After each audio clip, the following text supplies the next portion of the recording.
ሰላም ጤና ይስጥልኝ ተመልካቾቻችን ሰለሞን ሙልጌታ ካሳ ነኝ ይህ ሳምንታዩ ቴክቶክ ዊዝ ሰለሞን በኢቢኤስ ነው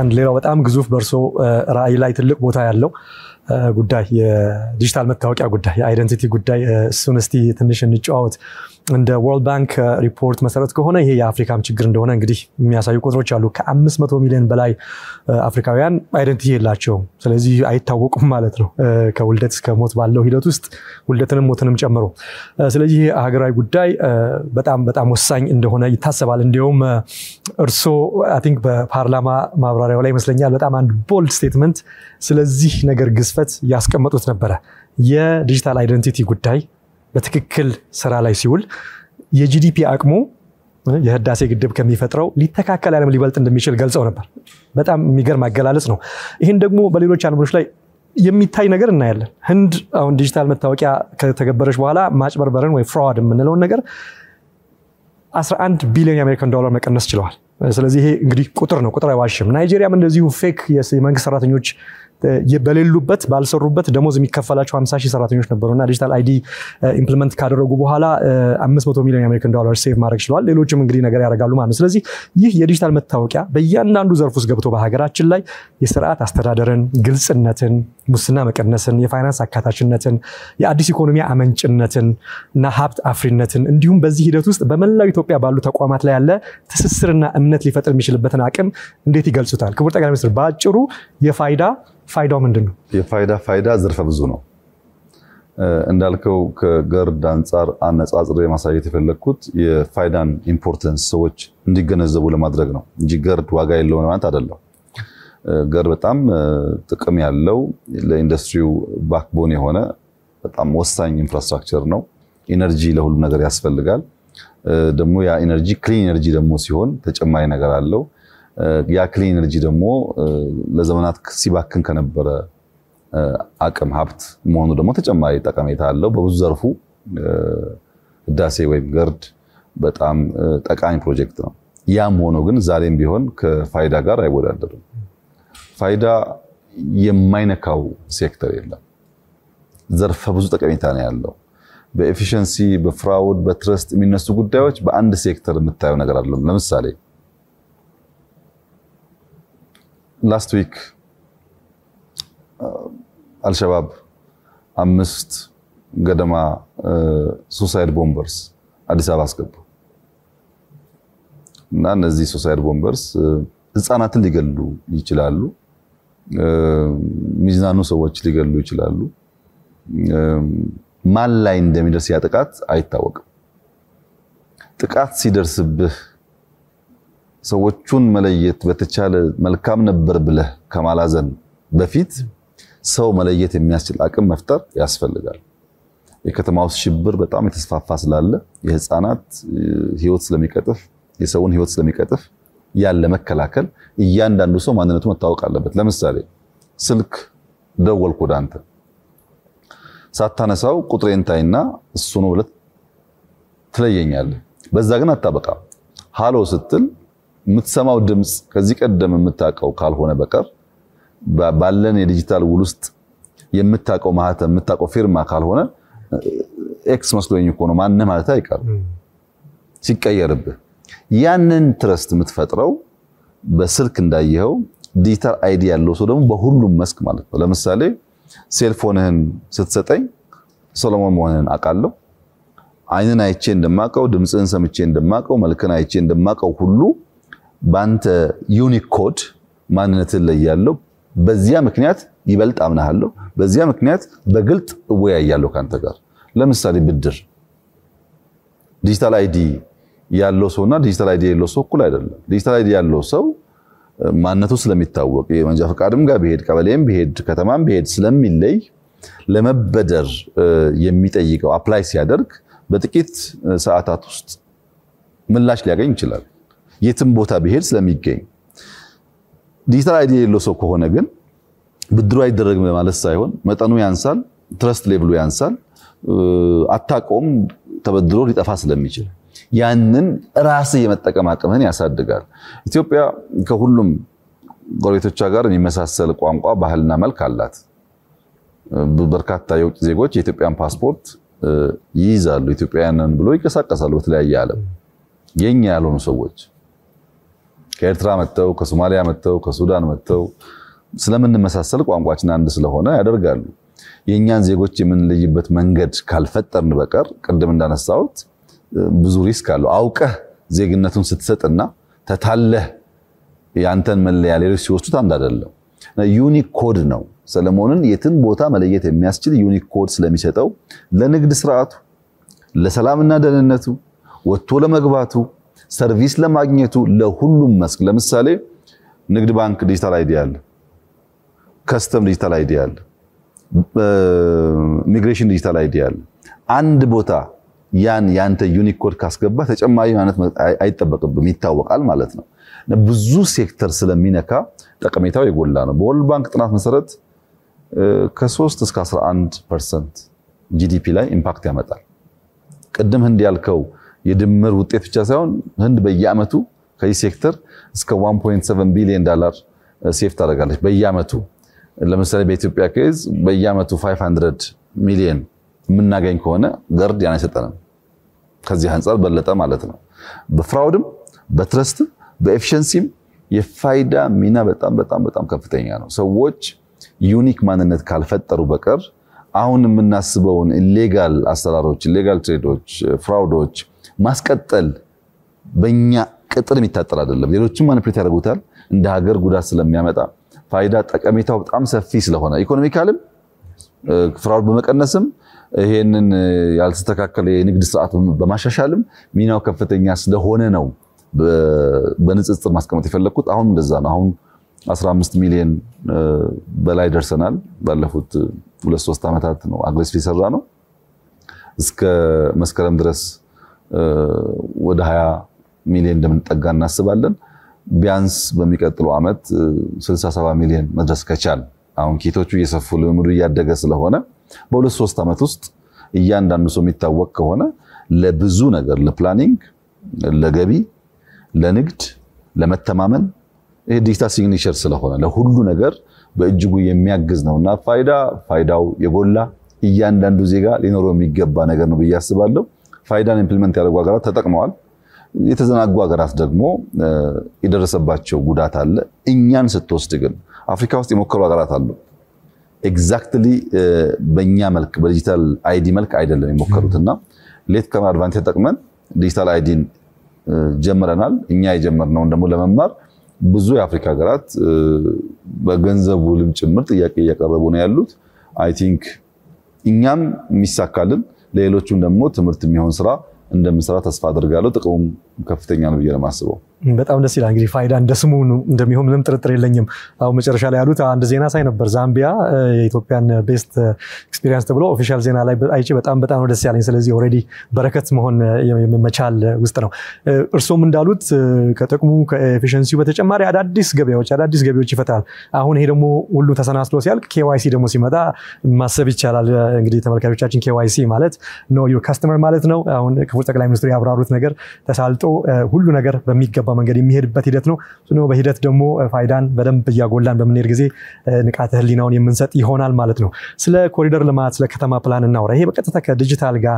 ከሚሰራው ስራ ጋር አሁን ከምናወራው ጋር በጣም ተያያዥነት ያለው ነው ስለዚህ የእርሱ አመራር እንደ አዲስ አበባ ከተማችን ኮሪደር ልማት ሌሎችም አሁን ያ በቃ ልክ እንደ ሰደድ እሳት እየሆነ ነው በሌላው የሀገራችን ክፍልና ይሄ አይነት ግሩም የሆነ የከተማ ፕላን ኦርጋናይዝድ የሆነ አርባናይዜሽን የመሳሰለውን በኋላ ላይ አልቲሜት ጎሉ ወደ ስማርት ሲቲነት ከዛ በኋላ ሂውጅ ወደ ሆነ ኢኮኖሚክ ሀብነት የሚቀይር ጥልቅ የሆነ ሂደት ነው ይሄ ምንም የሚያጠያይቅም አይደለም ስለዚህ እነዚህን የመሰሉ የከተማ ፕላን ውጥኖች ከኢትዮጵያ ዲጂታል ስትራቴጂ እና ትራንስፎርሜሽን እንዲሁም የዲጂታል ኢኮኖሚ ስትራቴጂዎች እንዲሁም የስማርት ከተማን ከመፍጠር ጋር በመቀናጀት ፈጠራን ለማጎልበት ኢንቨስትመንትን ለመሳብ አዳዲስ የሥራ እድሎችን ለመፍጠር ያለውን ትስስራዊ አቅም ይግለጡልን አሁን ያለሙት ሁሉ እውን ይሆናል አስተማማኝ የዲጂታል ቁም መተግበሪያ በቴሌብር ሱፐር አፕ ይቀላቀሉ ወይም ከፕሌይ ስቶር አሊያም ከአፕ ስቶር አውርደው ይጠቀሙ ህልሞን እውን ያድርጉ ልዩነታችን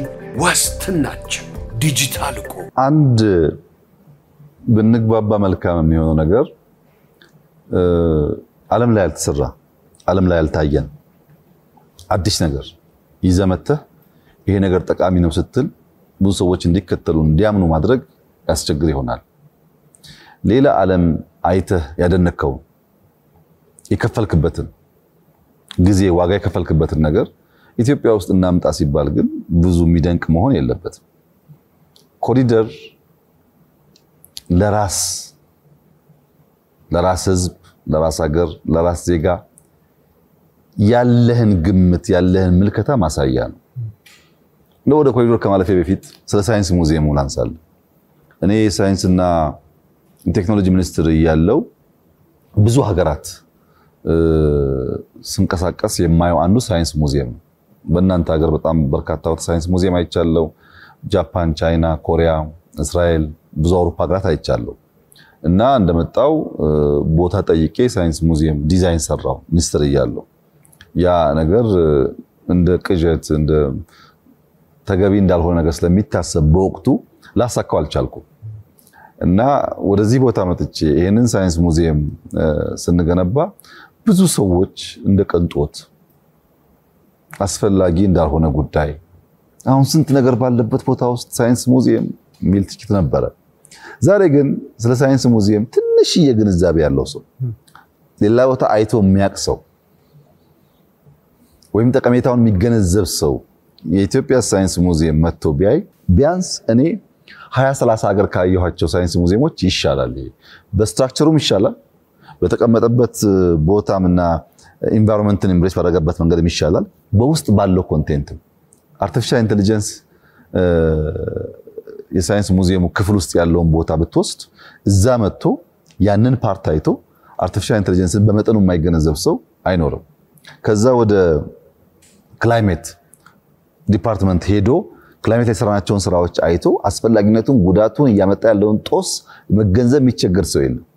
ከዛ አልፎ ስለ ኢነርጂ እኔ በጣም ይገርመኛል። እዚህ ቦታ በሳይንስ ሙዚየም ያለው የኢነርጂ አቅም የኢነርጂ የማስተማር ብቃት በየትኛውም ዩኒቨርሲቲ ያለ አይመስለኝም። ሶላር፣ ጂኦተርማል፣ ሃይድሮ፣ ዊንድ ህዳሴን እኮ በአንድ ሞዴል እንዳለ ታየዋለህ።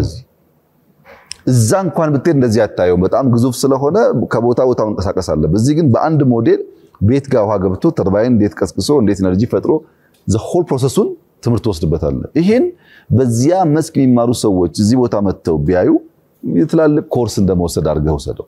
ከዛም አልፋውን በኤሮስፔስ ኤሪያ ያሉ አቅሞች እዚህ ውስጥ ቦይንግ ላይፍ አዲስ ቦይንግ እየነዳ ነው የምታየው። ሳይንስ ሙዚየም ውስጥ ሄሊኮፕተር እየነዳ ታያለ። የጂኢ ሞተር አዲስ ባለፈው የተመረተ እዚህ ቦታ አለ። ሜካኒካል ነገር የሚሰሩ ሰዎች ሜንቴናንስ የሚሰሩ ሰዎች ይሄን አይተው ብዙ ትምህርት ያገኛሉ። ይሄ እንኳን በአፍሪካ ደረጃ ቀርቶ በአየር መንገድም ማስተማሪያ ቦታዎችን ብትሄድ በእንደዚህ መልክ በጣም ከፍተኛ ኳሊቲ ያላቸው ነገሮች እንደ ልብ ማግኘት ያስቸግራል። ኢትዮጵያ አየር መንገድ አለው ያለው የሚጠቀሙበት ግን ፓይለቶች ናቸው። እዚህ ግን ወጣቶች ህፃናት ይሄን እያዩ እያደጉ ከተማሩ ምን ያክል ነገር መፍጠር እንደሚያስችል አስበው። ይሄንን ትናንት አልተገነዘብነውም። ዛሬ ግን ይሄን እያየን እየዳሰስን መማር የምንቸገር አይመስለኝም። ልክ እንደዚህ ሆኖ ኮሪደር መቼም የሰው ሀገር ሄደን የሰው ሀገር የማየት እድል ኖሮን ያልቀናን ሰዎች አለን ብዬ አላስብም። መቼ ነው የኛም ሀገር ሳንል ምንቀር አይመስለኝም። በቅርቡ የገጠመኝን አንድ ነገር ላጫውት። እናንተ ሀገር ያደገ ታዳጊ ልጅ በአስራዎች ውስጥ ያለ ልጅ በቅርቡ ወደ ኢትዮጵያ ቤተሰቡ ሙቭ አድርጎ እዚህ ይኖራል። የማውቀው ቤተሰብ ነው እና በቅርቡ አገኘሁት። ጥምጥም ብሎ አቅፎኝ አመሰግናለሁ አለኝ። ቴንኪው አለኝ። ምን ነው ምን አገኘህ አልኩት። በየቦታው አዲስ አበባ ውስጥ ትራሽ ምጥልባቸው ትራሽ መጣያ ማቆያ ቦታዎች ማግኘቴ በጣም ደስ አለኝ። ከዚህ ቀደም ሲሄድ መጣል ስለምቸገር ኪሴን እየሞላው ቤት ገባ ነበር። በእናንተ ሀገር ስለማይጣል መጣያ ቦታ ከሌለ ልጆች ኪስ ያደርጋሉ። ሃይላንድም ይሁን ሶፍትም ይሁን ይሄ ልጅ ልማድ ሆኖበታል። መጣል አይችልም። ኪሱ እየሞላ ይሄን ነበር። ያችን ትራሽ ኬን ስላየ ብቻ ተደሞ መጥቶ ሲያገኘኝ አመሰግናለሁ አለኝ። ለምን ኢምፓክት አደረገው? ሰምዌር ያውቀዋል። እዚህ አልነበረም፣ ሲያየው ገባው።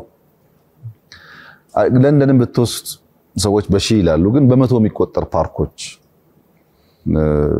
ለሰው መዝናኛ ቦታዎች አላት ይባላል። ይሄ ለኢትዮጵያ እንዴት አይገባም? እንዴት ለኢትዮጵያ አያስፈልግም? ሰፊ ሀገር ነው ያለው። ሲንጋፖር ዛሬ ሲቲ ብሬን ትባላለች። ሲንጋፖር ሳይዝ አጠቃላይ ማክሲመም ዱላ አጋንኛት ከዚህ ቢሾፍቱ ናት።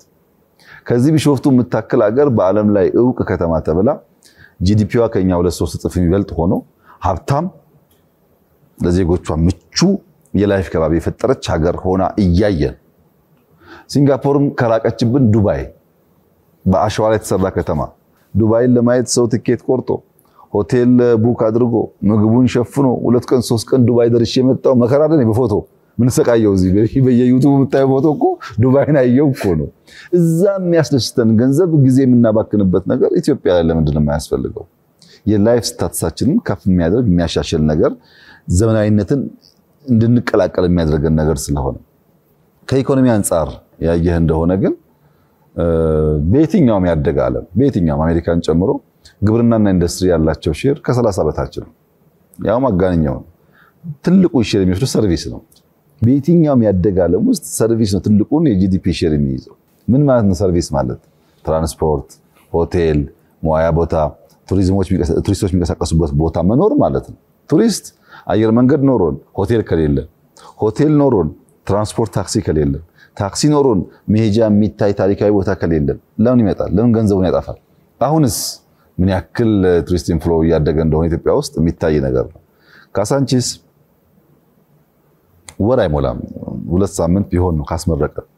ከፈለክ ዛሬ ማታ ከፈለክ ነገ ማታ ማምሻውና 12 ሰዓት አንሳ አካባቢ ካሳንቺስ ሄደ ይሄ ወተርፎሉ ከጣራ የሚፈሰው ቦታ ላይ ብታይ ፓርክ አይመስልም፣ የመርካቶ ገበያ ነው የሚመስለው። ያለው ዲማንድ ይገርማል።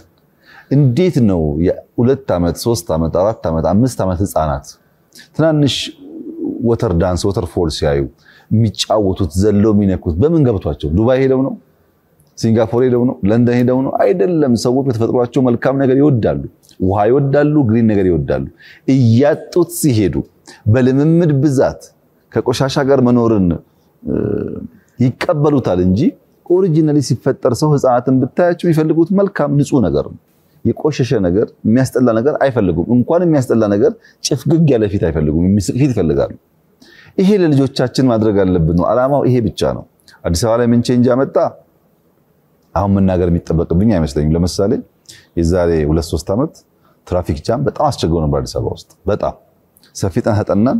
መንገድ መጨመር ህግ ማስከበር ብቻ ሳይሆን ዋን ዌይ ማብዛት በጣም ትልቅ ከተማ ስለሆነ ግዴታ ነው ብለን አሰብን። ያንን ግን ከመናገራችን በኮሪደር ልማት ውስጥ በጣም በርካታ መንገዶች ከ100 ኪሎ ሜትር በላይ ሰርተናል። ወኮ ያስፍተናል። ኢንፍራስትራክቸር ነው የገነባን። ስዌሬጅ፣ ድሬኔጆች፣ ቆሻሻ ማጠራቀሚያዎች፣ ፓርኮች፣ የልጆች ስታዲየሞች፣ መጫወቻ ቦታዎች፣ የንግድ ቦታዎች በጣም በርካታ ኢምፓክትፉል ስራ ተሰርቷል። ይሄ ስራ ትራፊክ ፍሰቱን ካሳለጠ ሰው ወጥቶ የሚገባበት ጊዜ ቀነሰ፣ የጊዜ ኤፊሺየንሲ ያደገ ማለት ነው። የንግድ ቦታዎች ያማሩ ከሆነና ከሩቅ የሚታዩ ከሆኑ ሰዎች በቀላሉ የንግድ ትራንዛክሽናቸው አደገ ማለት ነው። እንደውም አንድ ምሳሌ ባነሳልህ እዚህ በካሳንቺስ አዋሪ ኮሪደር ውስጥ አንድ ወደ ድሮ ካሳንቺስ መናኸሪያ ከአድዋ ድልድይ የሚሄድ መንገድ አለ። ድሮ ትናንሽ ላዳዎች ይንቀሳቀሱበት ነበር። በኋላ ላይ ግን አዲሱ መንገድ ይሄ በመለስ ፋውንዴሽን የሚሄደው መንገድ ሲፈጠር ያ መንገድ እየቀዘቀዘ መጣ እና አሁን ኮሪደር ስንጀምር አንዳንድ የኮንዶሚኒየም ቤት ያላቸው ሰዎች በራቸውን መስታወት እንዲያደርጉት ተጠይቆ ነበርና 100,000 200,000 ስለሚያስወጣ ደስተኛ አልነበሩ። ተጨማሪ ዕዳ ተጨማሪ ኮስት የሚያወጣባቸው ጣጣ እንደመጣባቸው ነበር ያሰቡት። አሁን በቅርቡ ከተሰራ በኋላ በዛ መንገድ ሳልፍ የሚቆሙ መኪናዎች እዛ አካባቢ ያለው የንግድ እንቅስቃሴ ለሰዎቹ ያመጣላቸውን እድል ሳይ ምን እንደሚሉ መገመት አልቸገርም። ያ ኢንቨስትመንት ለውጤት ለትርፍ እንደሆነላቸው የማንም ፕሮፐርቲ ዋጋ ከፍና ዝቅ የሚለው አጠቃላይ ኔበርሁዱ ባለው የተሟላ ኢንፍራስትራክቸር ምክንያት ነው። ያማረ ቦታ ሁሉ ነገር ያለበት ከባቢ ፓርኪንግ ያለበት ከባቢ ሲሆን የዛ ፕሮፐርቲ ዋጋ ከፍ ይላል። ለምሳሌ አዲስ አበባ ውስጥ ካለማጋነን ነው ማወራልህ ባለፉት 4-5 ዓመታት ከ33,000 መኪና በላይ ፓርኪንግ ገንብተናል። 33,000 ፓርኪንግ ከለውጡ በፊት እኮ የፓርኪንግ ሎት ድራይቭ አድርገህ ሄደህ ገንዘብ ከፍለ መኪና የምታስቀምጥበት ነገር እኮ ኢትዮጵያ አይታወቅም። 33000 መኪና ማቆሚያዎች ኢንዶር እና አውትዶር ሰርተናል ባለፉት ጥቂት ዓመታት ውስጥ። ይሄ አያስፈልግም ብለህ ካሰብክ መንገድ አስፋልት ሰርተን ሰዎች ልክ እንደ ኖርማል ፓርኪንግ እያቆሙበት መተላለፍ እንችግራለን ፓርኪንግ ውስጥ ለሌለ። ያን ካልፈታን ፓርኪንግ ካልሰራን በቀር ሰዎቹን አንሱ ብንላቸው ኢምፕሊመንት ሊሆን አይችልም እና ኮሪደር በጣም አስፈላጊ ነገር ነው። ስለራሳችን ያለን ግምት ስለ ህዝባችን ያለን ግምት የሚያሳይ ነው። ለኛ ሰው ውሃ፣ ግሪን ኢንቫይሮንመንት፣ ንጹህ መንገድ፣ የተሳለጠ እንቅስቃሴ፣ የንግድ ስርዓት ያስፈልጋል። ለልጆቻችን ደግሞ መዋያ ያስፈልጋል። ልጆቻችን አስፋልት ላይ ኳስ ከመጫወት ወጥተው በየሰፈሩ ትናንሽ ስታዲየም መፈጠራቸው ምንመኘውን ትልቅ ብሔራዊ ቡድን ለመገንባት የሚያግዝ ነገር ነው። ከዚህ ቀደም አንስቼልሃለሁ። ኢትዮጵያ ውስጥ ሰርግ ሲባል ሸራተን አጥር ላይ የነበረው ነገር ተቀይሮ ይሄ ሁሉ ፓርክ እንጦጦ፣ ዩኒቲው፣ ብሔራዊ ፓላሱ፣ ፍሬንድሺፑ በየቦታው ሙሽራ ማየት ለእንደኔ አይነት ህልመኛ ሰው ከፍተኛ ደስታ ይሰጣልና ኮሪደር ዘርፈ ብዙ ጠቀሜታ ይዞ የመጣ ነው። የኛን ደረጃ ከፍ እያደረገ ነው። ብዙ ሀገራት እንማር እንዴት ሰራችሁት እያሉን ነው። አሁን ሐሳብ አይደለም የሚጨበጥ የሚታይ የሚዳሰስ ስለሆነ ጠቀሜታውን ሰዎች ይገነዘባሉ ብዬ አስባለሁ። ስንጀምር ያለው ፈተናና አሁን ያለው አንድ አድርጌ አልወስደውም። ከሰለጠነው ዓለም ለጉብኝት የሚመጡ ሰዎችም ሁሉ ጊዜ በሚባል ደረጃ የምንሰማው ነገር የአዲስ አበባ ለውጥ አስደማሚ ነው፣ ያ የቆሻሻ ገንዳ የመሰለ ከተማ እንዲህ ያለ ውበት ይይዛል ብለን አስበን አናቅም ይላሉ። አሁንም በርተን ከሰራን ከዚያ በላይ የኑሮ ዘያችን የሚቀይር ንግድ የሚያሳልጥ የኛን ልክ የሚያሳይ ይሆናል ብዬ አስባለሁ። ዱባይ ገንዘብ አውጥተን ከመንሄድ ዱባይ ለፐርፐስ መሄድ እንችላለን። ከተማ ለማየት ግን እዚህ በአቅራቢያችን መፈጠር መቻል አለበት። ይሄ ግን እዚህ ብቻ አይደለም። ሐረር ብትሄድ፣ ጅጅጋ ብትሄድ፣ ጎንደር፣ ባህር ዳር ብትሄድ፣ ደሴ ብትሄድ፣ ጅማ ብትሄድ፣ ሻሸመኔ ብትሄድ፣ ሐዋሳ፣ አርባ ምንጭ ብትሄድ በየቦታው ሙከራዎቹ አሉና ማስፋት አለብን። ከተሜነትን ስማርት ሲቲን ማሳደግ አለብን። ያ ደግሞ የሚያምር ብቻ ሳይሆን የሚያምር ብቻ ሳይሆን ገንዘብ የሚያመጣም እንዲሆን ያደረግን መጠቀም ይኖርብናል። ከተማ ኮሪደር ሳይታጠር የገጠር ኮሪደር ታክሎበታል። ባለፈው ያስቀመጥነው አቅጣጫ በእያንዳንዱ ወረዳ አንዳንድ ፕሮጀክት በሎካል አቅም እንዲፈጠር ማድረግ፣ ሰዎች አጥራቸውን ከዋናው አውራ ጎዳና የሚጠብቁትን ርቀት በጓሯቸው ሊኖር ስለሚገባው የሌማት ትሩፋት፣ የጓሮ አትክልት፣ አጥሮቻቸው ከቆርቆሮ ከሚያንጸባርቁ ነገሮች ተላቀው በግሪን በባምቡ መሆን እንዲችሉ ማድረግ። እነዚህ ስራዎች በየሰፈሩ ካሉ ከተማ ስራዎች ጋር ተያይዘው ለምሳሌ ጅማ ኮሪደር ስትል ከጅማ ጋር ያለውን ገጠር ኮሪደር ስታክልበት ኑሮን ኢምፓክት ያደርጋል። አርባ ምንጭ ኮሪደር ስትል ከአርባ ምንጭ ሶዶ ያለውን ገጠር ኮሪደር ስታክልበት ገጠሩንም ከተማውንም ላይፍ ኢምፓክት ያደርጋል። አሁን የሐረር ኮሪደር የድሬዳዋ ኮሪደር አለ። ሁለቱን የሚያገናኛቸው ደግሞ የገጠር ኮሪደር አለ እና በከተማ ብቻ ሳይሆን በገጠርም ሻል ያለ የኑሮ ዘዬ እንዲፈጠር ማድረግ፣ ሶላር መጠቀም እንዲችሉ አሁን አዳዲስ ፈጠራዎች ኢትዮጵያ ውስጥ እየሰፉ ነው። ኢነርጂ በሃውስሆልድ ሌቭል ፕሮቫይድ ማድረግ እንድንችል ማድረግ፣ መጸዳጃ ቤቶች፣ ሬስትሩሞች በገጠር ያለው አጠቃቀም ችግር ስላለበት አሁን ባዮጋዝ በየወረዳው ኢንትሮዲዩስ ያደረገን ነው። በየወረዳው ሰፍቶ ያንን ዌስት ለጥቅም ማዋል መቻል፣ ትራሽ ነገሮች፣ ላስቲኮች፣ ወረቀቶች ምናምን ዝም ብሎ ከሚጣሉ ተከማችተው ተመልሰው ሪዩዝ እንዲደረጉ ማድረግ። እንግዲህ 100% ፍላጎቶቻችን ተሳክተዋል ባይባልም ላስቲክ ተመልሶ አዲስ ላስቲክ መሆን ይችላል። ወረቀት ተመልሶ ወረቀት መሆን ይችላል። ቆርቆሮን አጥር ከማድረግ ባምቡ አጥር ማድረግ ይሻላል። ጓሮ ዝም ብሎ ባዶ ከሚሆን 2-3 ዶሮዎች ካሉ 2-3 ላሞች ካሉ ምግብና ኢንፑት ጠቃሚ የሀብት ምንጭ ናቸው ብሎ የሚያስብ ማህበረሰብ እየፈጠርክ ስትሄድ ይታያል ማለት ነው። ኢትዮጵያ የማንሰራራት ዘመኗ መጥቷል ሲባል በኢንዱስትሪ በግብርና በቴክኖሎጂ ብቻ ሳይሆን በእያንዳንዱ ሰው ህይወት ውስጥ መንጸባረቅ አለበት። ያ ደግሞ ማለት ችግር የሌለው ነገር አይደለም። በጣም ጣጣ አለው። ሰለሞን የዛሬ 5-6 ዓመት ብዙ ሞባይል ስላልነበረ ሰው ለሞባይል የሚያወጣው ኮስት ውስን ነበር። አሁን ባል ሚስት ልጅ ሁሉም ሞባይል አላቸው ሁሉም ዳታ ይጠቀማሉ ሁሉም ስማርትፎን ይላሉ የሰውየው ገቢ በዛ ልክ ካላደገ ኑሮ ላይ ጫና ያመጣል መኪና ታስታውስ ከሆነ የዛሬ 3 ዓመት 4 ዓመት ገደማ አሮጌ መኪና ኢትዮጵያ መግባት አንፈቅድም ብለናል እኛ ቆሻሻ ማጠራቀም ያለንም ብለን አሁን እንደምታየው ከተማ ውስጥ ቴስላን ጨምሮ በጣም ብዙ መኪናዎች ይታያሉ በአንድ በኩል ጥሩ ነው በሌላ በኩልም ውድድር ሰው ሁሉ ወደዛ የመዝለል ፍላጎት እያደገበት ኢንካሙና ፍላጎቱ አልጣጣም ሲል መልሶ ደግሞ ኮምፕሌን የሚያደርግበት እድገት ራሱ የሚያስከትለው የኮምፕሌን ሶርስ የሚሆንባቸው ኤሪያስ አሉና እንደዛ አይነት ቻሌንጅ ቢኖረውም በገጠርና በከተማ የሚሰራው ኮሪደር በጣም በስፋት እየተንቀሳቀሰ ስለሆነ ብዙ ሀብት ዕውቀት ልምድ የሚፈልግ ጉዳይ ቢሆንም በ5-10 ዓመት ጊዜ ውስጥ የኢትዮጵያን ዜጎች የኑሮ ዘዬ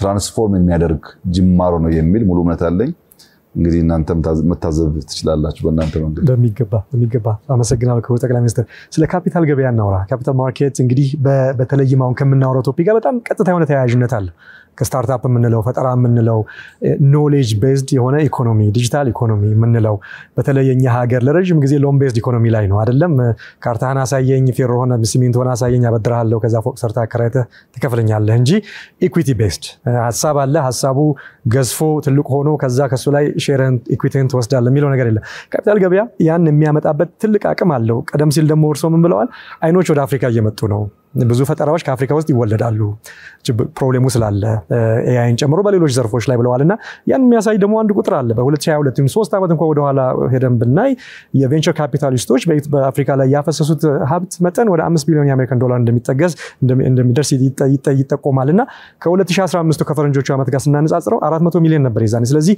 ብዙ ገንዘብ ወደ አፍሪካ ላይ እየፈሰሰ ነው ስለዚህ ኢትዮጵያም ለዚህ ነገር ፖዚሽን እንደሆነ አይመጠበቋ ነገር ከርሶ ከተፈጠረው ከዚህ ራዕይ ወደ ተግባራዊነት መምጣቱ እጅግ በጣም ወሳኝ ነው ያስባለሁ ስለዚህ ምቹ የሆነ የህግ ማዕቀፍ እና የመሳሰለው በስታርታፕ ገበያ ላይ ማስጀምሮ ይሄን ነገር ሆነ እንደሚያደርግ አስባለሁና ጥያቄ ምንድነው ከዚህ ጋር በተያያዘ ይሄ ለአዲሱ ትውልድ የኢትዮጵያ ስራ ፈጣሪዎችና አዳዲስ ፈጠራዎች ታላቅ የሆነ የካፒታል አቅምን ይፈጥራል ወርልድ ኤክስፖዠር ይፈጥራል ሌሎችም ስለዚህ ከዚያ በዘለለ ግን በራሳችን የአክሲዮን ልውውጥ በሀገር ውስጥ የሚበቅሉ ዩኒኮርኖች ይኖራሉ ብዙ ጊዜ ይሄን ይናገራሉ ለዓለም አቀፍ ስቶክ ማርኬት ማቅረብ የሚቻልበትን ድልድይ ሆኖ እድልስ እንዴት ይገልጹታል ስለዚህ በአጠቃላይ ስለ ካፒታል ማርኬት ያለው ተይታና ወደፊት የሚሄድበትን ነገር ቢገልጹልን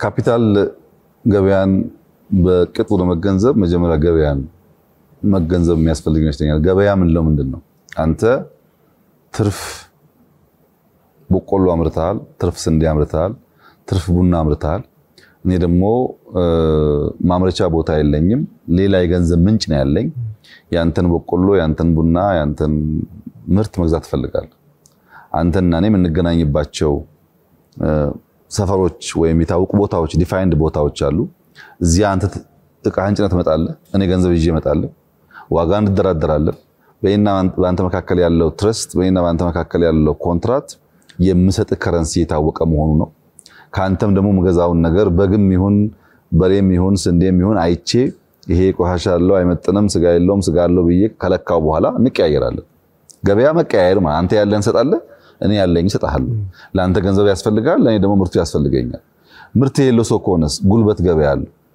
ሰው ገንዘብ የለው ምርት የለው ጉልበት አለው ጉልበቱን ይዞ ወጥቶ በቀን በ8 ሰዓት ሽጦ የሆነ ገንዘብ ይወስዳል ያለው ጉልበት ነው የሚሸጠው እሱ ነው አንዳንዱስ ዕውቀት አለው ዕውቀቱን ወጥቶ አስተምሮ አስጠንቶ በዕውቀቱ ገንዘብ ይዞ ይገባል ያ ገበያ አስጠኚው እና ጥናት የሚፈልገው ሰው የሚገናኙበት ቦታ ተማሪውና አስተማሪው የሚገናኙበት ቦታ ሻጭና ገዥ የሚገናኙበት ቦታ ዲፋይንድ የሆነ ቦታ አለ እዛ ቦታ ሄደው ሰዓት ጠብቀው ይገናኛሉ ለምሳሌ ከምሽቱ 5 ሰዓት በሰፈር ያሉ ገበያ ውስጥ ሄጄ በቆሎ ስንዴ ቢጠይቅ አላገኝም ምክንያቱም ሰዓት አለ የሚቀርብበት ቦታ ያ ከጊዜ ጋር ተመልሶ ደግሞ የራሱ ትርጉም አለው ማለት ነው የካፒታል ገበያ ስንል ትርፍ ገንዘብ ያላቸው ሰዎች ገንዘባቸውን ሽጠው ሞር ገንዘብ ማግኘት ማለት ነው to make it short አንተ የመንግስት ሰራተኛ ነህ 50,000 60,000 ብር አለ በየቀኑ መነገድ አትችልም ገንዘብ አለ ባንክ ብታስቀምጥ የምታገኘው ወለድ ውስን ነው ያንን ገንዘብ ትሸጣዋለህ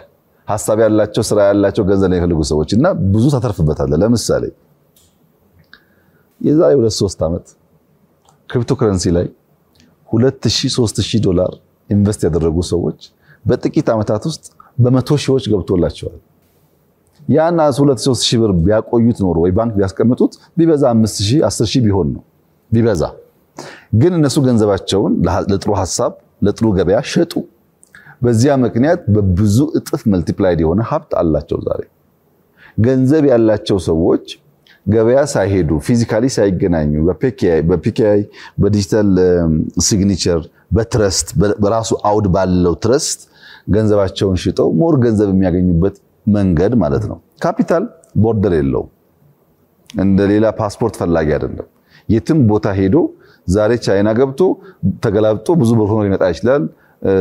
ሲንጋፖር ሄዶ ተገላብጦ ብር ሊሆን ይችላል። ካፒታል ቦርደር የለውም ይያል ግን ቦርደር ካበጀነለት ወደኛ ቨርቹዋሊ ገብቶ የሚሰራበትን አውድ ካልፈጠርንለት የካፒታል ኢንፍሎን እንገድባለን ማለት ነው። ብዙ ሀብት ወደ ሀገራችን ያመጣ እንገድባለን። አሁን የካፒታል ማርኬት በርግጥ ጀማሪዎች ነን። ጀምረው 20 30 40 ዓመት የሄዱ ሀገራትን ስትመለከት አሁን ቻይና እና ህንድ ሌት ካመር ናቸው በዚህ ረገድና ያሉበት ርቀት ስታይ የና አሜሪካን የምታቀው ነው። የነ ኒውዮርክ እኮ የሀብት ምንጭነት ዋናው አንዱ ካፒታል ገበያ ነው። ካፒታል ገበያ ደግሞ እንደገና የሰርቪስ ኢንዱስትሪው አካል ነው የፋይናንሻል ሴክተር ስለሆነ እና እኛ ውስጥ መተዋወቁ ብዙ ሰዎች ሌላ ስራ እየሰሩ ገንዘባቸውን ሽጠው ተጨማሪ ገንዘብ እንዲያገኙ ያደርጋቸዋል። ግን ይሄ ብቻ አይደለም። ከፈጠራ አንፃር ሰዎች ሐሳብ አላቸው። ባገይቱ ያለው ሀብት ያን ሐሳብ ፋይናንስ ለማድረግ ኢዘር በቂ ሀብት የለም ኦር ሀብት ያለው ሰውና ሐሳብ ያለው ሰው የሚገናኙበት አውድ የለም። ይሄ ሐሳብና ሀብትን ስለሚያገናኝ አንተ ገንዘብ ሻጩ ብቻ ሳይሆን የተወለዱ ሐሳቦች ዴዝ ቫሊ እንዳይገቡ እንዳይሞቱ እንዲወለዱ እንዲያድጉ በእጅጉ ያግዛል። ከመንግስታት አንፃር መንግስት እንደዚህ አይነት ገበያዎች ካሉ ገንዘብ ሲቸግረው ከየት ገንዘብ እንደሚያገኝና ፍላጎቶቹን እንደሚያሳካ በቀላሉ መንገድ ስለሚያመቻቹ ዲፋይንድ መንገድ ስለሆኑ በብዙ መንገድ መንግስትም ማህበረሰብን ግለሰብን ፈጣሪያንን የሚፈጥሩ ሐሳብ ያላቸውን ሰዎች ሞስት ኢምፖርታንትሊ ገንዘብ ኖሯቸው የት እንደሚያውሉ የሚቸገሩ ሰዎችንም ጭምር የሚያስተሳስር ቨርቹዋል አውድ በጣም ትርፋማ የሚያደርግ ዓለም የተጠቀመችበት እኛም ብንጠቀምበት የሚያዋጣ የገበያ አይነት ነው። ጀምረናል። ጥሩ እድገት እያሳየ ነው። በእርግጠኝነት በጥቂት ዓመታት ውስጥ የበለጠ ትርፋማ እና ጠቃሚ ይሆናል ብዬ አስባለሁ። ሰዎች ገንዘባቸውን ወደ ካፒታል ገበያ ሐሳባቸውን ወደ ካፒታል ገበያ እየወሰዱ የመቀያየርና መቀያየሩን የማፋጠኑ ጉዳይ በእጅጉ ያስፈልጋል። ኖርማሊ የምናውቃቸው ገበያዎች ጊዜ ይሻማሉ። ከዚህ መርካቶ ነርተ ሄደ ቡና 1 ኪሎ መግዛት እና ቡና 1 ኪሎ መሸጥ የሚወስደው ጊዜና ብር ሽጦ ብዙ ብር ማትረፍ የሚወስደው ጊዜ አንድና ያው አይደሉም። ከቤት ሆነ ስራን ይሰራ የምትከውነው ጉዳይ ስለሆነ በጣም ዘርፈ ብዙ ጠቀሜታ ያለውና ብዙዎችን የሚቀይር ነው የሚል እምነት አለኝ። ሌላም ዓለም የሆነው ይሄ ነው። እኛም ጋር እንደዚያ እንደሚሆን ተስፋ ይደረጋል። በጣም አመሰግናለሁ። የካፒታል ገበያ ደግሞ ማደግ ወደፊት እርሶ ባሉት በጥቂት ዓመታት ውስጥ ወደዛ ደረጃ ለመድረስ ትልቅ ሚና የሚጫወት ደግሞ ነገር በእርሶ አመራር ተግባራዊ ሆኗል። የስታርታፕ አዋጁ ጉዳይ ነው። ምክንያቱም እርሶ እንዳሉት ገንዘብ ያለው ገንዘቡ እንዲበዛለት የሚፈልግበት አይዲያ በብዛት ይፈልጋል።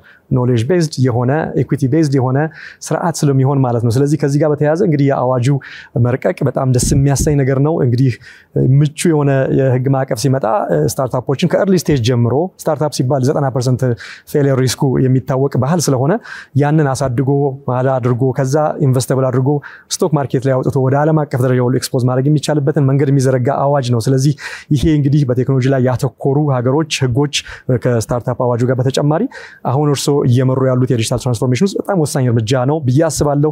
ቢዘገይም መጥቷል። በእርሶ አመራር በጣም ደስ ይላል። ስለዚህ የኛን የቴክኖሎጂ ስነ ምህዳር እድገትን የሚያበረታቱ ለዩኒኮርኖች መፈጠር እና ከፍተኛ ስራ ዕድል ሊፈጥሩ የሚያስችሉትን እነዚህን ማዕቀፎች እንዴት ያዩዋቸዋል ሶፋር ያለውንና በተለይ ግን አፈጻጸም ላይ ነው እንደዚህ አይነት ነገር በተለይ ቴክኖሎጂ ብዙ አስፈጻሚ ቦታዎች ጋር በሚኬድ ድረስ አንደርስታንዲንጉ ባይኖር እውቀት መር የሆነ ኢኮኖሚ ግንዛቤው ሊያን ስለሚችል አፈጻጸም ላይ አንዳንድ ተግዳሮት ሊገጥሙ የሚችልበት ሁኔታ አለ። ስለዚህ እነዚህ ህጎች በዲጂታል ኢኮኖሚያችን ላይ የሚኖራቸውን ተጽዕኖ ከፍ ለማድረግ አፈጻጸም ኤግዚኪዩሽን ዳይሬክቲቭ በፍጥነትና በምን አይነት ሁኔታ መከናወን አለባቸው ብለው ያስባሉ?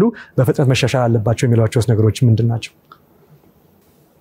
ስታርታፕስ ማደግ ለሚፈልግ ሀገር መበልጸግ ለሚፈልግ ህዝብ በጣም ከሚያስፈልጉ ጉዳዮች ውስጥ አንዱ ነው። ብዙ ስራዎች ብዙ ሐሳቦች ማሹም ያደርጋሉ ይበቅላሉ ከዚያ ውስጥ ትርፍ እየተገኘ ይሄዳል በስታርታፕስ የሚፈጠሩ አይዲያዎች በሙሉ ወደ ተግባር ይቀየራሉ ማለት አይደለም አብዛኛው ሐሳብ በዴዝ ቫልዩ ውስጥ የሚቀል ሊሆን ይችላል አንዳንዴ በሐሳብ ጥራት ችግር አንዳንዴ ደግሞ በሪሶርስ ችግር አንዳንዴ በቢሮክራሲ ችግር ሊሆን ይችላል የሚሞተው ሁሉ በፈጣሪው ሰው ችግር ምክንያት ብቻ ላይሆን ይችላል ያን ለማመቻቸት ፖሊሲ ስትራቴጂ አዋጅ ብቻቸውን በቂ አይደሉ ቢጠቀስ ጠቃሚ ነው በየማስበውና አዲስ የጀመርነው እሳቤ ሳንድቦክስ ነው ሳንድቦክስ አንድ ስታርታፕስ ላይ ወይም ጅማሮ የፈጠራ ስራዎች ላይ የማታቃቸው ጉዳዮች በቅጡ ያልተገነዘብካቸው ጉዳዮች ሲኖሩ የነበረው የኛ ልምምድ መመሪያ አልወጣለትም ህግ አልተበጀለትም እና አይፈቀድም ነው ዝግ ነው ሳንድቦክስ ማለት እኛ አውቀን መንግስት አውቆ ህግ እስኪያበጅለት ድረስ ጉዳትና ጥቅሙን እስክንለይ ድረስ አይከልከል ይስራ ማለት ነው ምንም ሐሳብ ህግ ባለመኖሩ አውቶማቲካሊ የሚዘጋ ሳይሆን የሚሰራበት አደገኛ ችግር ካለበትም በህግ ምንከለከልበት ወይም ደግሞ ሪስኩን ቀንሰን ጥቅሙን ምናጎላበት በእውቀት ላይ ተመሰረተ ህግ ምናወጣበት ስርዓት የሚከተል ነው ከዚህ ቀደም ያለው ልምምድ በእኛም በሌሎች ሀገራትም ማናቀውን ነገር ቀድመን ስለምንዘጋ የማደግ ዕድሉ ወይም ዴዝ ቫልዩ ማስፋት ዕድሉ በጣም ሰፊ ነበር አሁን ሳንድቦክስ አንዱ በጣም ጥሩ ጅማሮ ብዬ የምወስደው ጉዳይ ነው ሁለተኛው እንግዲህ ወጣቶች የመፍጠር አቅም ቢኖራቸው ቶሎ የሚለወጥ ፍላጎታቸው ቶሎ ሀብታም የመሆን ፍላጎታቸው በዛው ልክ የራሱ የሆነ ፈተና አለበት ቢሮክራሲው ከነሱ ስፒድ ጋር መጓዝ አለመቻሉም የራሱ ፈተና አለበት የፋይናንሻል ሴክተሩ አቬል የሚያደርጋቸው የካፒታል መጠኖች በእነሱ ፍላጎት ልክ አለመሆናቸው የሚያስከትለው ችግር አለ ይሄ ጉዳይ የሚፈታው ቅድም እንዳነሳሁት በብዙ ሪፎርሞች ነው ዲጂታል አይዲ ካለው ሰውየው በእኔና በሱ መካከል ገንዘብ በሚያቀርበውና በሚቀበለው ሰው መካከል ያለው እምነት አደገ ማለት ነው እንደ መሶብ ያሉ በአንድ ማዕከል ሰርቪሶች በሚኖሩበት ሰዓት ያን ጥቅም የሚገለገል ሰው ከቢሮክራሲ ከትናንሽ ኮራፕሽን ጸዳ ማለት ነው አይተው እንደሆነ አላቅም በጣም የሚያኮራ ስራ በዚህ 2-3 ከሰራናቸው ስራዎች አንዱ የናሽናል ኳሊቲ ኢንፍራስትራክቸር ነው ኤኒኮ የሚባለው ግዙፍ ኮምፓውንድ ነው በየትኛውም ዩኒቨርሲቲ ብትዞር እንደዚህ አይነት አቅም በአንድ ቦታ ልታገኝ አትችልም በጣም ብዙ ላብ የተገነባበት ብዙ ዕውቀት ያለበት ቦታ ነው ያ ለኢምፖርትና ኤክስፖርት እያንዳንዱ ምርት ኳሊቲ ያለው መሆኑን የሚያረጋግጥ ነው ጨርቆ ኳሊቲ ያለው ጫማ ኳሊቲ ያለው መኪናው ኳሊቲ ያለው መስታወት ኳሊቲ ያለው የሚለውን ነገር የሚለይ ነው ለምሳሌ መስታወት አይደለም አንዳንድ መስታወት ብርሃን ያስገባል ፀሐይ ያስገባል አንዳንድ መስታወት ደግሞ እንዳለ ያስገባል እንዳለ የሚያስገባበት ቦታ ላይ ፊቱ ወደ ፀሐይ የዞረ ህንጻ ቢጠቀም አትገለገልበትም ማለት ነው ይሄን ለመለየት የኒካ በጣም ጉልህ ሚና አለው እንደነዚህ አይነት ሪፎርሞች ናቸው ስታርታፕ ሰክሰስፉል እንዲሆኑ የሚያግዙ ወይም ዴዝ ቫልዩ እንዲቀንስ የሚያደርጉ እኛ ሀገር ውስጥ ብዙ ሐሳብ ያላቸው ሰዎች አሉ ችግሩ ከዴዝ ቫልዩ መውጣት መጀመር ብቻ ሳይሆን ወደ ዩኒኮርን ማደግም ኢሹ ነው ለምሳሌ እንደ ኤግዛምፕል በናነሳ ጠቃሚ ከሆነ የራይድ ትራንስፖርት ሲስተም የፈጠረችው ወጣት እህት ስትጀምረው ለውጡ ባይመጣ ኖሮ ራይድ ይቀጥል ነበር ወይ ኢትዮጵያ ውስጥ የሚለው ጉዳይ በጣም ትልቅ ጥያቄ ነው በጣም የሚገርም ሐሳብ ነው መደገፍ ያለበት ሐሳብ ነው ብዙዎችን እየጠቀመ ያለ ሐሳብ ነው ግን ፈተና ነበረበት ለምሳሌ 2 ቁጥር ታርጋ ያላቸው ሰዎች ለትራንስፖርት መኪናቸው መጠቀም አይችሉም የሚል መመሪያ አለ ሳንድቦክስ የለም እና መመሪያ ስላለ 2 ቁጥሮች አይፈቀድላቸው ታርጋ መቀየር አለበት የንግድ እንድትሆን ግን ደግሞ ሰው መኪና ትራንስፖርት አጥቶ ተሰልፏል በየመንገዱ ላይ ሳንድቦክስ ከሌለ በታርጋው በመመሪያው ምክንያት ይቀራል ማለት ነው ዛሬ ያቀርቶ በኔ ግምት ኢትዮጵያ ውስጥ ወደ ዩኒኮርን ካደጉ ስታርታፕሶች አንዱ ሆኗል ወይም ሊሆን ተቃርቧል በየማስበው ራይድ ነው እንደዛ በጣም በርካታ ኢኒሺዬቲቮች አሉ ህጎቹን ኢንፍራስትራክቸሩን እና የዳታ ኤክስቼንጁን አንድ ቦታ ያለውን ዕውቀት ሌላ ቦታ ካለው ዕውቀት የዳታ ኤክስቼንጁ ያደገ ከሄደ ስታርታፕሶች ከዴዝ ቫልዩ እየወጡ ህይወት እንዲኖራቸው ወደ ምርት እንዲገቡ ወደ ውጤት እንዲገቡ ያግዛል ለስራ እድልም የሰዎች ህይወት መቀየርም ያለው ሚና ከፍተኛ ነው ጥሩ ጅማሮ ነው ብዬ ነው ማስበው ገና ጅምር ላይ ያለ ጉዳይ ነው ብዙ የሚቀረን ነገር አለ ግን ጥሩ ጅማሮ ነው ብዬ አስባለሁ በጣም ነው የማመሰግነው። በጣም ሳንድቦክስ በጣም ክሪቲካል የሆነ ኮንትሮል በሆነ ኤንቫይሮንመንት ነገሩን አይቶ በረከት የሚያመጣ ከሆነ ማስቀጠል ካልሆነ ደግሞ ማስተካከል በጣም ወሳኝ ነው። ይሄ በጣም ብዙ ተረፍ ያመጣል ብዬ አስባለሁ። ከዚህም በተጨማሪ ወጣቶቹ ብዙ ፍረስትሬትድ የሚሆኑት እርሶ የገለጹት በሙሉ በግሩም ሁኔታ የተቀመጠ ሆኖ እያለ ደግሞ ጉዳይ ማስፈጻሚ ወይ ካምፓኒው ሲቋቋም ሼር ሲደረግ ኢንቨስትመንት ሲሰጥ ውልና ማስረጃ ላይ በጣም ተግዳሮት አለ። ወደ ታች ወርዶ የአፈጻጸም ደግሞ ወጣቶቹ ላይ ያለውን እርሶ የገለጹትን ፍረስትሬሽን ይቀንሳል ብዬ ተስፋ አደርጋለሁ። ጨዋታችንን እያገባደድን ነው። ወደፊት ደግሞ ሄደን ከዛ ከወደፊት ወደ ኋላ ተመልሰን ነው የምንጨርሰው።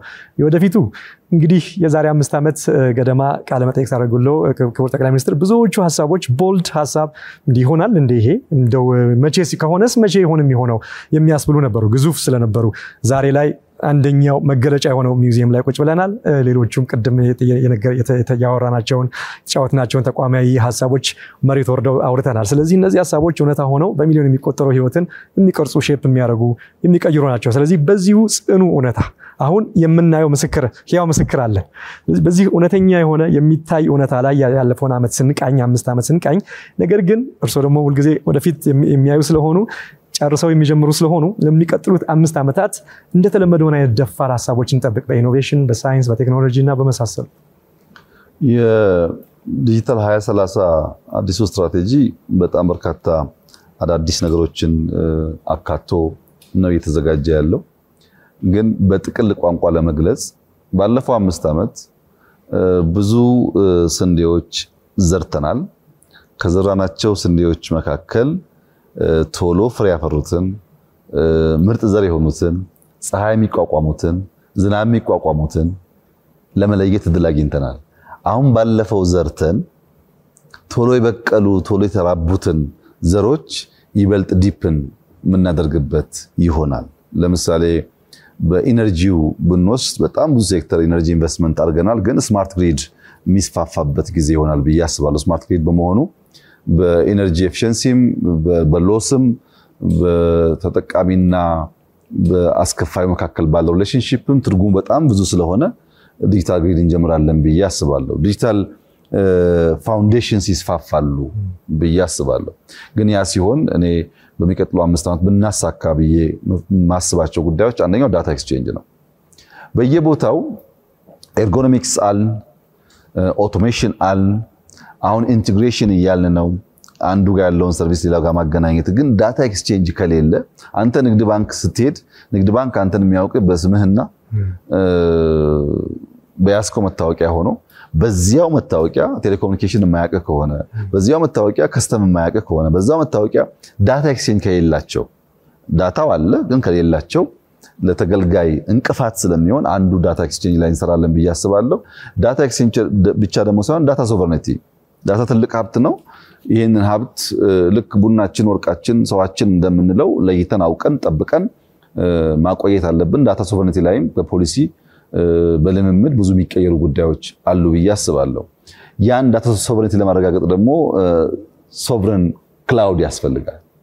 ሶቨረን ክላውድ ከሌለ ማስቀመጫው በሌለበት ዳታውን መጠበቅ የሚያስችል እድል ስለማይኖር ሶቨረን ክላውዶች ይገነባሉ ብዬ አስባለሁ። እነዚህ በሚሆኑበት ሰዓት ሰርቪስ በእጅጉ ይለወጣል። በተለይ ደግሞ ዲጂታል ትሬዲንግ እንጀምራለን ብዬ አስባለሁ። በሚኒስትሪ ኦፍ ኢንዱስትሪ ውስጥ አሁን ካለው ስትራክቸር በተጨማሪ አንድ በጣም አስፈላጊው ተቋም በሚኒስትር ደረጃ መመራት ያለበት ዲጂታል ትሬዲንግ ነው። አብዛኛው ነገር ዲጂታል የሆነ ስለሆነ እነሱን ነገሮች ያስተዋውቃል ብዬ አስባለሁ። የነበረውን ልምምድ እየቀነሰ አዳዲስ ዕውቀቶች እያለማመደ ይሄዳል ብዬ አስባለሁ። በትምህርት ስርዓት ውስጥ አሁን እንዳለው ለሁሉም ለ20ም ተማሪ ያለው የትምህርት አሰጣጥ ስርዓት በቴክኖሎጂ በሮቦቲክስ እየታገዘ ቴለርድ የሆነ ሰው የሚመቸውና የሚፈልገውን ብቻ የሚወስድበትን እድል ያሰፋል ብዬ አስባለሁ። እነዛን አይነት ነገሮች የምናለማምድበት የምንጀምርባቸው ጊዜዎች እንደሚሆኑ ነው ተስፋ ማድረግ። በጣም ብዙ ዲስረፕቲቭ የሆኑ ክሬቲቪቲስ ይፈጠራሉ። እነዚያን ኤምብሬስ ያደረጉ ህግ ያበጁ እየተለማመዱ ልክ ኮሪደር እንዳናወጠን ሎ ኢንፎርስመንት ኤጀንሲስ እናጠናክር እንዳናወጠን እንደዛው የተወሰነ ሼክ ያደርገናል። ግን የበለጠውን ነገር ይዘን እንወጣለን ብዬ አስባለሁ። እንደዚህ አይነት ጉዳይ ላይ መታሰብ ያለበት ነገር አሁንም መማር ያለብን ከኔቸር ነው። ፈጣሪያችን ደግ ስለሆነ የሚያስፈልገንን ነገር በልክ መዝኖ ይሰጠናል። ለምሳሌ እርሻ አርሰን አመቱ ሙሉ በደግነት ብዛት ፈጣሪ ዝናብ ብቻ ቢያዘንብልን ያ የዘራነው ዘር ፍሬ አፍርቶ አንበላው። ዝናብ ያስፈልጋል፣ ግን ውስን ነው የሚያስፈልገው። ያ ዛፍ እንዲያድግ ዝናብ ምግብ ሆኖ እንደሚያገለግለው ሁሉ ፀሐይ ደግሞ ግንዱ እንዲቆም ያደርገዋል። ፀሐይ ግንዱ እንዲቆም ካላደረገው ካልጠነከረ በቀር ግንድ ከሌለ ቅጠል የለም፣ ቅርንጫፍ የለም፣ ፍሬ የለም ማለት ነው። እነዚያ የፀሐይና የዝናብ ልምምድ በፈጠራ ውስጥ መገንዘብ የሚያስፈልገው ህግ፣ ገንዘብ፣ የተመቻቸ አውድ ብቻ ሳይሆን ፈተናም ራሱ ጠንክረን እንድንቆም የሚያስችል ነገር ነው። ፈተና አልቦ ነገር፣ ችግር አልቦ ነገር መመኘት ትክክል አይደለም። ፈተና አለ፣ ግን ኦቨርካም እናደርገዋለን፣ እናልፈዋለን፣ እናሸንፈዋለን በሚል እሳቤ ነው መሆን ያለበት። ለምሳሌ ዛፍ አስተውለ ከሆነ ፀሐይ ሲበረታ ቅጠሉ ይረግፋል። ብዙ ሰዎች ዛፍ ቅጠሉ የሚረግፈው ሰርቫይቭ ለማድረግ እንደሆነ አይገባቸውም።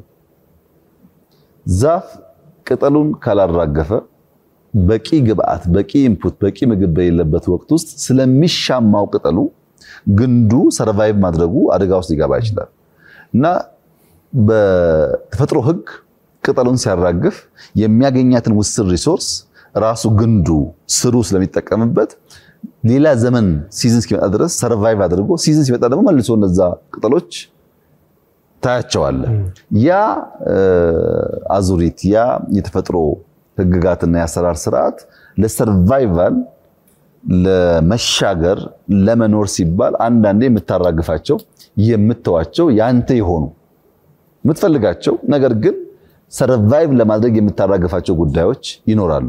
ልክ ቅጠል ግንድ ቅጠልን አራግፎ ራሱን አቆይቶ አዲስ ቅጠል፣ አዲስ ብራንች፣ አዲስ ቅጠል እንደሚፈጥረው ሁሉ በእንደዚህ አይነት ስራው በመገባበት ሰዓት የሚያጋጥሙን አዳዲስ ልምምዶች የምናራግፋቸው ፓርቶች ይኖሩ ይችላሉ። ለምሳሌ የዛሬ 15-20 ዓመት ለኢትዮጵያ ሚኒስትር ኦፍ ኤጁኬሽን እኮ ያስፈልገው ምን ያደርጋል? ሚኒስትሪ ኤጁኬሽን ወደ ታች መውረድ ያለበት በሲስተም በቴክኖሎጂ መታገዝ ያለበት አንተ በሬጉላቶሪ ሌቨል ብትቆጣጠረው እንጂ የትምህርት ሚኒስትር ብለህ የምታስቀምጥበት መሆን የለበትም። ዛሬ ያስፈልጋል።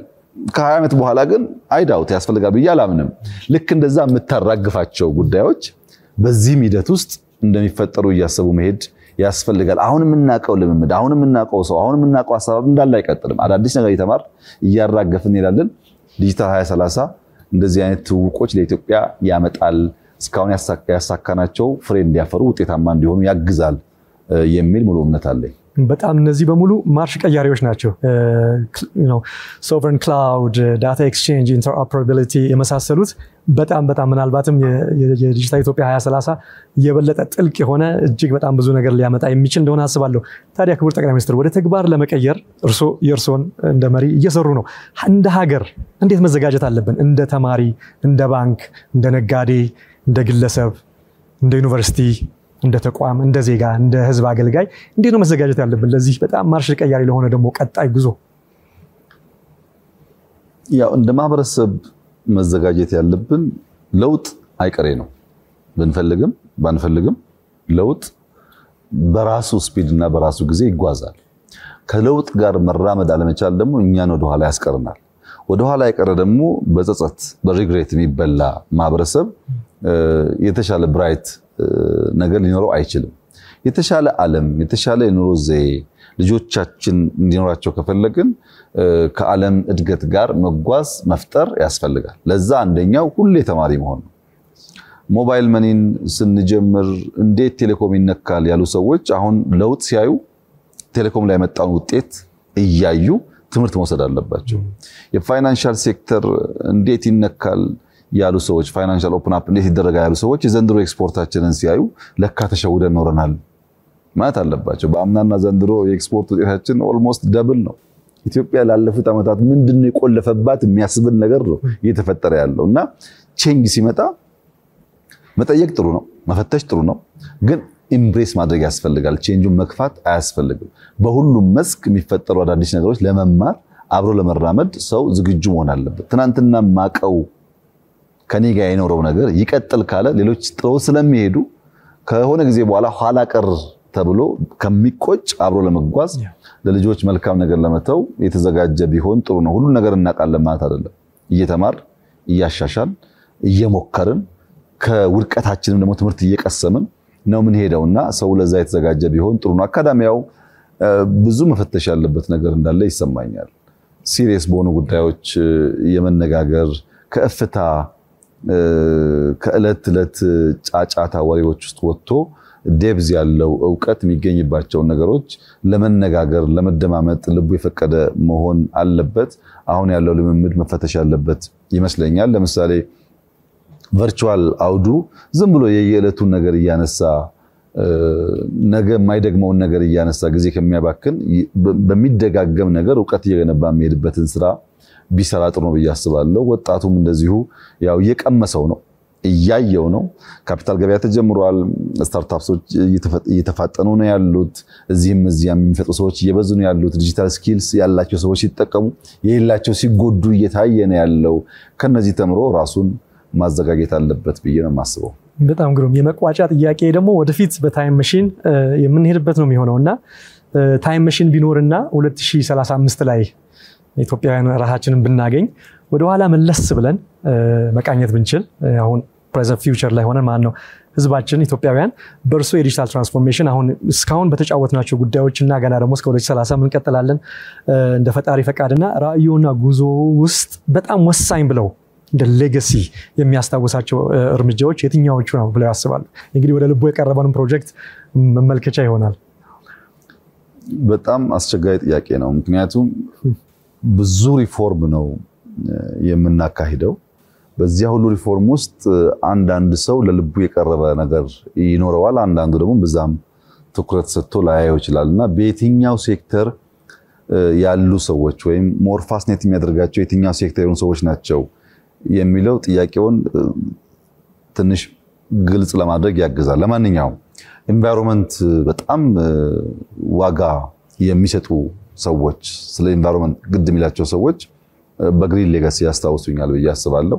በትልቁን በዓለም ትልቁን አፍሮስቴሽን ለመስራት እድል ካገኙ ሰዎች ውስጥ ስለሆንኩ በዛ ሊያስታውሱኝ ይችላሉ። አየለም ተቋም ነው ኦርጋን ዌር ነው ኢምፖርታንት በተቋም ነው ማሰብ የምንፈልገው የሚሉ ሰዎች ሎ ኢንፎርስመንት ኤጀንሲስ ላይ የሰራናቸው በጣም አስደናቂ ስራዎች ለኢትዮጵያ መጽናትና መቀጠል ትርጉም ያላቸው ስለሆኑ በሎ ኢንፎርስመንት ኤጀንሲስ ሊያስታውሱኝ ይችላሉ። የለም በንግድ ነው እኔ ሞር ሚነካኝ ጉዳይ የሚሉ ሰዎች ደግሞ በኤንኪዩአይ ሊያስታውሱኝ ይችላሉ። ቴክኖሎጂ ነው በጣም ኢምፕረስ የሚያደርገኝ የሚሉ ሰዎች በሳይንስ ሙዚየም ሊያስታውሱኝ ይችላሉ። በአርቲፊሻል ኢንተለጀንስ ሊያስታውሱኝ ይችላሉ። በሰርት ሊያስታውሱኝ ይችላሉ። የመጀመሪያው ሳተላይት ወደ ሰማይ ወጣችው በእኛ ጊዜ ነው። በስፔስ ቴክኖሎጂ ሊያስታውሱኝ ይችላሉ። ምንድነው እነሱ የሚነካቸው? ፖለቲካ ከሆነ በብልጽግና እሳቤዎችና በፓርቲው በጣም ብዙ የፖለቲካ ሰዎች የሚደመሙ ይመስለኛል ወደፊት። ምክንያቱም በሁሉም የኢትዮጵያ ጫፍ ውስጥ ሁሉን ያቀፈ እና የጋራ የሆነ ህልም መፍጠር የሚያስችል ፓርቲ ኢትዮጵያ ኖራት አያውቅም። አሁን አፋሩም፣ ሶማሌውም፣ ቤኒሻንጉልም፣ ጋምቤላውም በኩል የሚንቀሳቀስበት ፓርቲ ተፈጥሯል።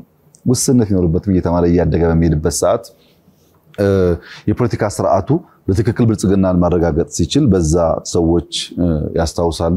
ዲጂታል ኢትዮጵያ ኢን ጀነራል የምታወስበት ነው። ሞባይል መኒ ሊሆን ይችላል፣ ቴሌኮም ትራንስፎርሜሽን፣ ፋይናንሻል ሴክተር ትራንስፎርሜሽን፣ የለም ከተሜነት ነው ኢምፕረስ የሚያደርገኝ የሚሰው ደግሞ በኮሪደር ስራዎቻችን ሊያስታውስ ይችላል። ሰው ወደ ልቡ በቀረበው ነገር ነው ብዙ ሪፎርም የሰራ ነው። በጣም በርካታ ውጤት ነው ያመጣ ነው። በዚያ ሁሉ ውስጥ ሰዎች ያስታውሱኛል ብዬ አስባለሁ። ነገር ግን አርሶ አደሮች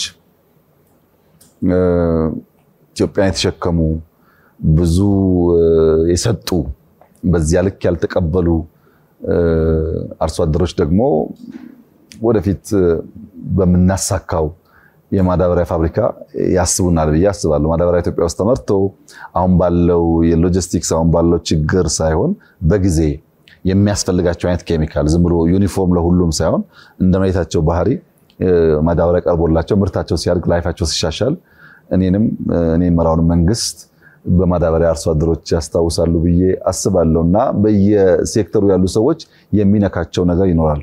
በዲጂታል ኢትዮጵያ ግን ለምሳሌ ሰርት ላይ ዲጂታል ሶቨሬኒቲ ለማረጋገጥ የሄንበት መንገድ የዲጂታል ፎረንሲክስ አሁን ኢንሳይ ሰራውን በመታይበት ሰዓት እንደ ቀላል አቅም አይታዩም። እኔ እነዚህ ነገሮችን ማነሳቸው ከዚህ ቀደም በሰራሁባቸው ስራ መስኮች የተለያየ ዓለም እየሄድኩ ምደነቅባቸውና ሀገሬ አንድ ቀን ቢኖራት ብዬ የመመኛቸው ጉዳዮች ነበሩ። ዛሬ አብዛኛው የፍራውድ ስራ ዲጂታል ከሆነ ወደ ኢንሳ ብትልክ ዲጂታል ፎረንሲክሱ ብዙ ነገር የተደበቀ ነገር የሚያወጣ አቅም አለው። እያንዳንዱን የሳይበር ሴኩሪቲ ከውጭ የሚመጡ ቨርቹዋል አታኮች ለመከላከል የሚያስችል ሰርት አቅሙ በጣም የሚያስደንቅ ነው። ኤአይ ቅድም እንዳነሳውልህ መላ ፓይ በጣም ብዙ አፕሊኬሽኖች ለካንሰር በሽታ ለግብርና ያወጣቸው ቴክኖሎጂዎች በጣም ኢምፕረስ የሚያደርጉ ናቸውና ቴክኖሎጂው በፋይናንሻል ሴክተሩም በኮሙኒኬሽኑም በስታርታፕሱም በካፒታል ማርኬቱም ብዙ የሚነሱ ጉዳዮች ይኖራሉ። ዋናው ነገር እነዚህ ጉዳዮች አድገው ፍሬ አፍርተው የኢትዮጵያን እያንዳንዱን ዜጋ ህይወት ነክተው ብልጽግናው ኮሌክቲቭሊ ሁላችንም የምናየው የምንኖረው መሆን አለበት። ጥቂቶች የተመቻቸው ብዙዎች ገና ከሆኑ እነዚህ ፍሬዎች ይዘነጋሉ። እነዚህ ፍሬዎች ሙሉ ውጤታማ ሆነው እኔ ታወሳለሁ ምለው መሰረት ተጥሏል። ግንዱ አለሁ እያለ ነው። እንዳይሰበር እንዳይደርቅ መኮትኮት አለበት፣ ማደግ አለበት። ቅርንጫፍ ያስፈልገዋል፣ ቅጠሎች ያስፈልጉታል፣ ፍሬ ያስፈልገዋል። ያን ፍሬ ደግሞ ሰዎች በቀላሉ አውርደው መቅመስ አለባቸው። ያ ሲሆን የምንታወስባቸው ጉዳዮች ይኖራሉ ብዬ አስባለሁ። እንግዲህ የኔ ሐሳብ ኢትዮጵያ ባልተበላሸ መንገድ እስከ 2100 ሲስተሞቿ ሳይናወጡ እየተገነቡ ይቀጥላሉ። እንደባለፈው አይነት አንዱ እየመጣ አንዱ የሚያፈርሰው ነገር አይፈጠርም የሚል እምነትና ተስፋ ነው ያለኝ። 2100 ማለት 75 ዓመት ነው ካሁን በኋላ። በዚህ ጊዜ ውስጥ በጣም ብዙ ትውልዶች እየተካኩ ይሰራሉ። 75 ዓመት ኮንቲኒየስሊ ተቋም ከገነባን 75 ዓመት ኮንቲኒየስሊ ቴክኖሎጂ ኢምብሬስ ካደረግን 75 ዓመት የጀመርናቸው የልማት ስራዎች በእውቀት በቴክኖሎጂ እያሳደገን ከሄድን በእኛ ህልም መሰረት የዛሬ 75 ዓመት በ2100 ኢትዮጵያ ከዓለም 7ኛው ትልቁ ኢኮኖሚ ይሆናል ብለን ነው የምናስበው። 7ኛው ትልቁ ኢኮኖሚ ይሆናል ያልነው በዝም ብለን በግምት አይደለም፣ በብዙ ኢንዲኬተርስ ታይተው ነው። ያ እንዲሆን ግን ተቋማት ሳይዛነፉ አንዱ መንግስት ሲመጣ ኢንስቲትዩሽን ሳያፈርስ ያን እየገነባ የሚሄድ ቴክኖሎጂን ኢምብሬስ የሚያደርግ የሚጠቀም አዳዲስ ነገር የሚማር የሚያሰፋ ወጣቶቹን እንዲፈጥሩ እንዲሰሩ እድል አስቻይ ሁኔታ የሚያመቻች መሆን አለበት። ያ ሲሆን መሰረት የጣሉ ሰዎች ተብለን እንደምንታወስ ተስፋ አደርጋለሁ። በጣም ፓወርፉል ነው። የመጨረሻው ስቴትመንት ፓወርፉል ነው። 75 ዓመት በኋላ ይሄ ፒውርሊ የሚያሳየው እየሰሩ ያሉት ለሚቀጥለው ጄኔሬሽን ጭምር እንደሆነ ነው የሚያሳየውና ሌጋሲዎቹ ሁሉ እንደተጠበቁ ሆነው እኔ ምናልባት የግሪን ሌጋሲን ጉዳይ የእርሶ ዓለም አቀፍ ግሎባል የሆነ ሌጋሲ እንደሆነ በእርግጠኛ ሆኜ መናገር እችላለሁኝ። ክቡር ጠቅላይ ሚኒስትር ጥልቅ በሆነ ሁኔታ ያለፈውን ጉዞ ቃኝተን የወደፊቱን ደግሞ ተነጋግረን እስከ 75 ኢትዮጵያን ልዩ ሆና ለማየት እስከ 75 ዓመት ድረስ አሻግረው ሄደው አይተው ያ ጄኔሬሽን ደግሞ የተመቻቸ ህይወት እንዲኖር የሚለውን ረጅም የሆነ እይታውን እንግዲህ ቃኝተናል። እጅግ በጣም ነው የማመሰግነው። በጣም ከተጣበበ ጊዜው ይህንን ወሳኝ ውይይት ለህዝባችን ለማጋራት በዚህ ስለተገኙ እኔ በጣም ደስተኛ ነኝ። እጅግ በጣም አመሰግናለሁ። እኔ በጣም አመሰግናለሁ። እግዚአብሔር ያክብርልኝ። እናንተም በርቱ፣ ተመንደጉ፣ እደጉ። ተመልካቾቻችን ከክቡር ጠቅላይ ሚኒስትር አብይ አህመድ ጋር የነበረን ጭውውት ይህን ይመስላል። በዝግጅቱ በጣም እንደተማራችሁ ተስፋ እንደሰነቃችሁ ሀገራችን ልዩ የሆነ ፊውቸር እንዳላት ተስፋ እንዳደረጋችሁ እተማመናለሁኝ። እንግዲህ በዚህ ውስጥ ደግሞ ይህ አይነት ሂደት የአንድ ሰው የመሪ ብቻ አይደለም፣ የህዝብ ነው፣ የሁሉም ነው። ስለዚህ በዚህ ውስጥ አብረን መጓዝ አብረን መፍሰስ ሀገራችንን የሚገባት ማማ ላይ ማውጣት የሁሉም ድርሻ እንደሆነ እንዳያችሁ ተስፋ አደርጋለሁኝ። ሳምንት በሌላ ፕሮግራም እስከምንገናኝ ቸር ሰንብቱ።